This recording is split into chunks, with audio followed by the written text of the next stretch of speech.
எங்களுக்கு ஒரே எதிரி திமுக மட்டும்தான் என்று எடப்பாடி பழனிசாமி கூறியிருப்பது அதிமுக மீண்டும் பாஜகவுடன் கூட்டணி வைக்குமா என்னும் கேள்வியை அரசியல் அரங்கில் ஏற்படுத்தியுள்ளது. சேலம் மாவட்டம் ஆத்தூரில் பல்வேறு கட்சியிலிருந்து விலகி 2350 பேர் அதிமுகவில் இணைந்தனர். அவர்களுக்கு அக்கட்சியின் பொதுச் செயலாளர் எடப்பாடி பழனிசாமி வாழ்த்துக்களை தெரிவித்தார்.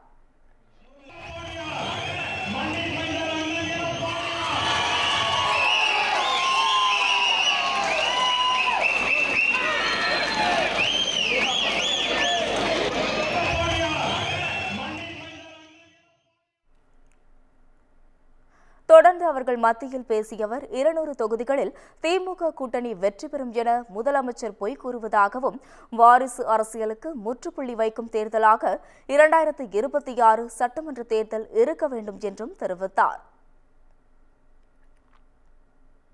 வாரிசு அரசியலுக்கு முற்றுப்புள்ளி வைக்கின்ற தேர்தல் 2026 தேர்தலாக இருக்க வேண்டும்.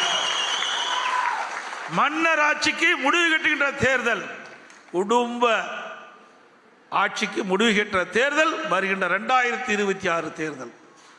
அப்பதான் ஏழைகள் பிழைக்க முடியும், ஏழைகள் வாழ முடியும்.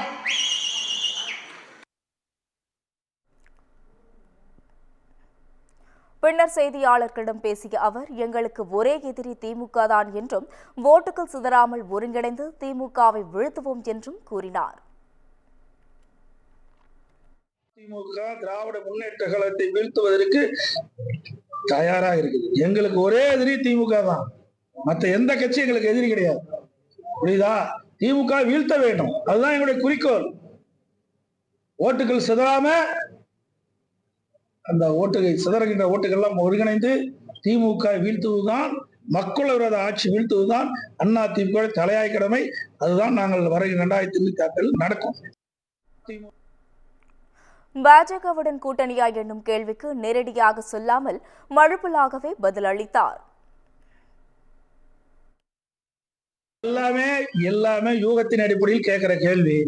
என்ன பதில் சொல்ல முடியும்?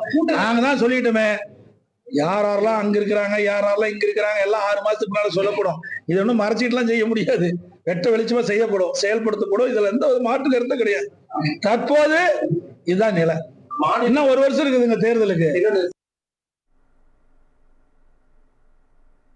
தேமுதிகவிற்கு ராஜ்யசபா சீட் தருவதாக ஒருபோதும் சொல்லவில்லை என்றும் கூறி தேமுதிக பொதுச் செயலாளர் பிரேமலதாவிற்கு அதிர்ச்சி கொடுத்தார். கூட்டணி கீட்டணி இதெல்லாம் விட்டுருங்க, நீங்க தேவையில்லாத கேள்விகளை கேட்க வேணும். புரியுதா? அது யார் சொன்னா? நாங்க தான் சொன்னோமா? சொல்லுங்க பார்க்கலாம். நாங்க தான் சொன்னோமா? யாரும் சொல்ற கேள்வி எங்களை கேட்காதீங்க சார். நாங்க ஏதாவது வெளிப்பட்டோமா? தேர்தல் அறிக்கை வந்ததில்ல, நாடாளுமன்ற தேர்தல் வந்ததில்ல. தேர்தல் என்ன வெளியிட்டோம்? படிச்சு பாருங்க.